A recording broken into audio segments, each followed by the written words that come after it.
स्वतः पैसे घेऊन लोक नोकरीला लावणारे हे सुद्धा वेगळे आहे. 4 दिवसापूर्वी आपल्याच परिसरामध्ये एक आमदार आहे, ज्यांच्याकडे नोकरी करता एका मुलाला पाठवलं. त्यांनी जेवढी रक्कम सांगितली तेवढी रक्कम कीर्तनानंतर नावासह तुमच्या समोर सांगेल. परंतु महाराज नोकरी करता एखाद्या पोराला लावायचं, पैसाही आपल्या खिशातला खर्चायचा आणि त्याला सोबत नेत असताना रस्त्याचा चहा पाण्याचा खर्च सुद्धा आपण स्वतः करायचा.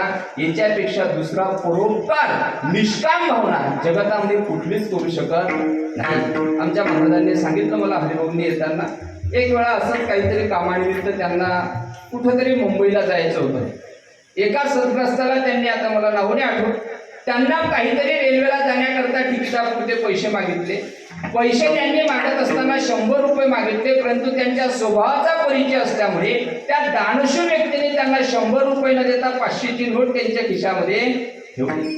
ते व्यक्ती नांदुऱ्यापर्यंत गेले आणि आपल्या परिसराचं वैभव असणारे वेदांताचार्य पुरुषोत्तम बाबा भावस्कर त्यांचं भेट झाली, दर्शन झालं. त्या 500 रुपयातले आपल्याला 100चीच गरज आहे आणि त्या व्यक्तीने परोपकाराकरता 500 रुपये दिले असतील, राहिलेले 400 रुपये आपल्या संसाराकरता खर्च घालायचे नाही, काहीतरी परमार्थिक कार्याकरता गेले पाहिजे. म्हणून राहिलेले 400 रुपये महाराजांचं दर्शन घेतलं आणि गुरुदक्षिणा म्हणून चरणावरती समर्पित केली. 100 रुपये घेऊन आपलं कार्य पूर्ण करण्याकरता निघून गेले. किती निष्कामता जीवनामध्ये असावी. यांची निष्कामता पाहिल्याच्या नंतर हा व्यक्ती सामान्य नसून हा व्यक्ती नक्की एखाद्या भगवान परमात्म्याचा किंवा एखाद्या सत्पुरुषाचा अवतार तुम्हा आम्हाला मानावा लागेल. कारण महाराज या देशामध्ये भगवान परमात्मा स्वतः बोलताय, मला जेव्हा जेव्हा युगामध्ये जेव्हा जेव्हा धर्मावरती संकट येते तेव्हा मीच अवताराला यावं असं वाटत नाही, किंबहुना मी काहीतरी माझ्या अंश रूपामध्ये बऱ्याच व्यक्तींना अवताराला त्या ठिकाणी पाठवतो.